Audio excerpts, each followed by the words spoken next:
Her name is Desiree Coleman, and even before she was old enough to buy a drink, she was performing in nightclubs in New York.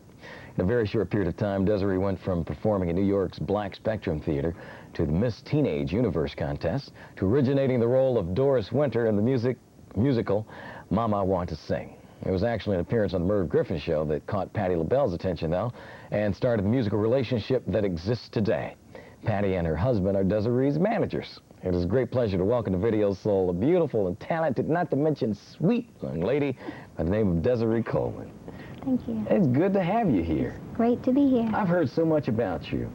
I mean, you did some dates with Patti LaBelle. Were you actually singing with Patti, or did she bring you on stage and do some things with her? Yes, when I first met her, my mom actually had me to meet her. She was performing at, it slipped my mind, Westbury Music Fair, Westbury Music Fair.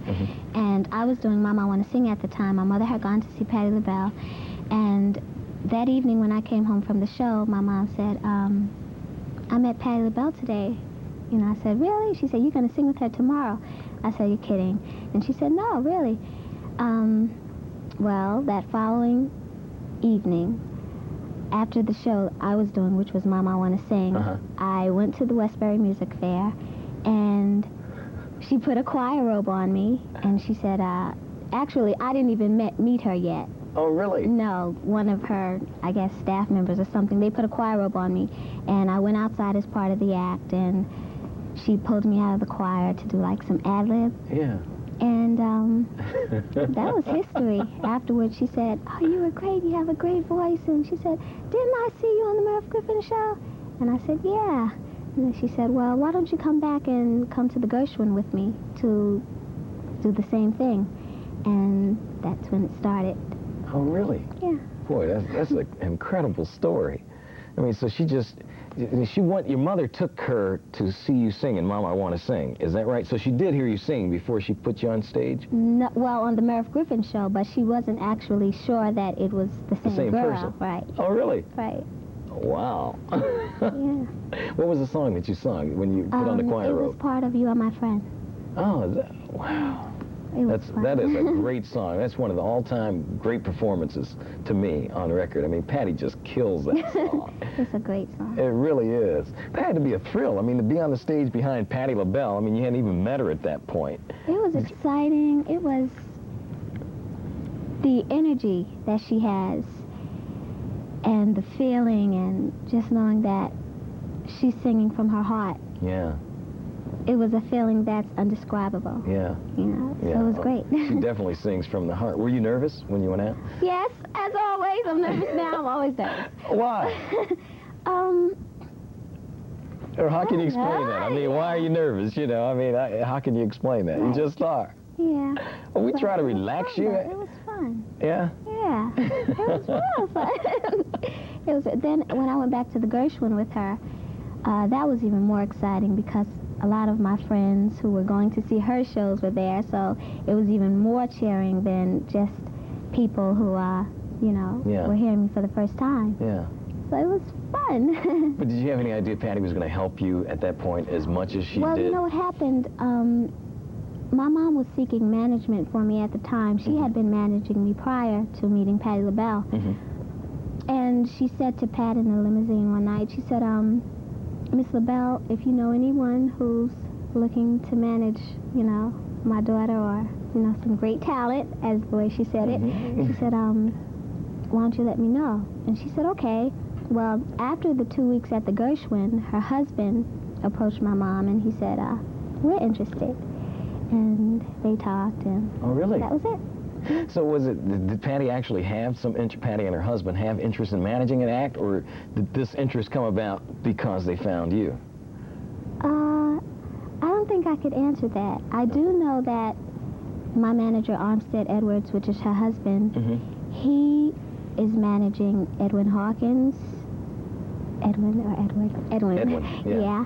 And Jay and Kelvin and other people. I don't know if they came at the same time that I did or if it was after. So did Patti and her husband actually get your record deal with Motown? Yes, I got my record deal. Yes, they did. I got my record deal from Gerald Busby. Yeah. And I was ecstatic. Oh, I'm sure. I was so happy. Yeah. Well, you were one of the best. We've talked about Gerald on this show before, and for our viewers, they probably remember me talking about Gerald Busby when he was at MCA Records. Well, he's now at Motown. I was at MCA Records before I went to Motown. Oh, is that right? Yeah, when Gerald went over to Motown, he said, Miss Coleman, would you like to come go with me? So I said, sure, because I have a lot of trust, and faith in him. And I said, well, sure. So we just went over there. Well, I mean, you were the best. I mean, this man has a reputation of being able to take an act all the way. Definitely. I mean, yeah, just detail is his thing, right? I mean, marketing, everything. When he's behind it, it happens. Yeah. Especially when he got talent to work with like you. I mean, you give him a lot to... You started singing when you were 6? 6. I started singing in church. I was singing in the gospel chorus, which was an adult choir. And here's this 8-year-old little girl directing and leading most of the songs. Really? Yeah, which was fun for me. A lot of times, as I said, my mom has been one to really push me and push my career.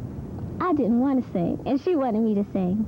So I was singing for a long time, and then in junior high school, singing in talent shows and, so many things, banquets. And then when I got into high school, which was music and art, I entered a Miss Teenage Universe pageant, and I won the pageant, which was girls from all over the country, all over the universe, representing their countries, not actually coming from there, but representing.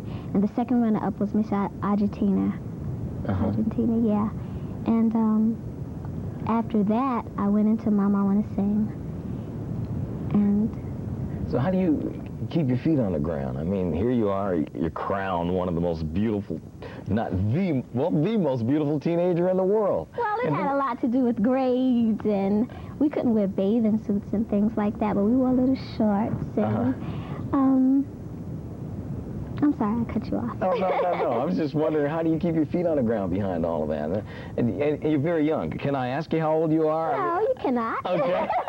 Thought I'd try. What the heck? Pick a number. I mean, papers have quoted different things. Oh, okay. 21. 21. You're 21. Yeah. And all this has happened for you, 21. I mean, there's so many artists out there that search for these contracts for years, and at 31, they're still trying. Yeah, well, I think I'm blessed, and I give all the glory to God and all the honor, the praise. I constantly stay in church now. This business has not changed me any. I don't believe that it ever will. I believe that there's a time for everyone. I believe that if there's a certain goal you want to reach, to keep trying, and you will sooner or later reach that goal. And I think that my faith lies in Him. And if this is not for me, I said, well, God, move me from it. I give Him control of my life. And if I can minister to anyone or just make anyone feel a little bit better, then I feel that whatever I do is good. Well, I don't think this is going to change at all, just from the short time I've known you here today. I mean, you got a wonderful personality. Thank you. Let's take a look at the video now. This one's called Romance, and Lavert sung background vocals for you on this one. Okay. This is Desiree Coleman on Video Soul. Desiree Coleman on Video Soul. Everyone calls you Desiree, right? Yeah. I called you that until the second hour of the show. It's okay. It's quite okay. So, this single, Romance, was produced by who? Craig Cooper, Cooper Productions. He was one of the producers on the album. Other producers are Raymond Jones, Stephen A. Taylor, Nick Johnson, Howie Rice. He worked with a lot of different Ali people. Brown. Oh, I hope I didn't forget anyone. Please forgive me if I did, but there was a lot of producers, and they were all great. What's that experience like, working with different producers? You know, it's fun. I think you learn a lot. I learned a lot from the different producers saying, well, I want this, or, I want this, and another one saying, no, I want that.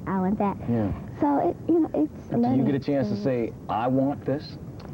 Yeah, but I tried not to this time because I figured, well, let these people be in control, Yeah. and maybe it'll come out. But next time I know that I will definitely say more. But when you're working with so many different producers, can you have a direction for the album? I mean, or is it just 8 different producers, 8 different sounds? Well, I think for this album, we wanted to give a variety of styles. There's pop, there's R&B, there's one song that has sort of a Broadway feel to it, and just versatility. We wanted to show that, and I'm sorry. No, but what's really you out of all of those? What do you enjoy most? I enjoy all kinds of music. I think I'm more into ballads. Yeah. And they gave me all this up-tempo stuff. It's like everything is dance, Yeah. But which I'm able to do that. I enjoy it not as much as I do the ballads. Yeah. But next time you will hear ballads. All right. But I think you got to have that up-tempo stuff to get them to the show. Yeah. They come and boogie a little bit, and then you do 3 or 4 of those, and then you sing those ballads you'll have forever. Yeah, I think on the album, too, I learned to control myself because I want to really perform, and a lot of the producers said, well, hold back. I was held back a lot on the album so that when you come to the performance, you'll get more of me, and you'll Will have you be a great performing show. in concert? Not as of yet, I don't believe. You got to wait for the record to really get off the ground. Yeah, and then- we're trying to sell the record. Well, I hope to see you soon. I heard a lot about you. I talked to some people that saw you with Patti and said, man, you got to see this woman. She can blow. You've been compared to Aretha Franklin, as a matter of fact. How does that make you feel? Wow. You've heard that, haven't you? Yeah, I've heard quite a few things, but great. Yeah. It's a good feeling. But again, to say, when you can take that and accept it, but give it back to God, it makes you feel even better. Yeah. Yeah. It's like, oh, thank you. You're wonderful. Thank you. Thank you so much for being on the show today. I really Thank you for appreciate having it. me. And good luck with the album. Thank you. All right. Desiree Coleman on Video Soul. We'll be back in a minute with one of Desiree's managers, Patti LaBelle, on Video Soul.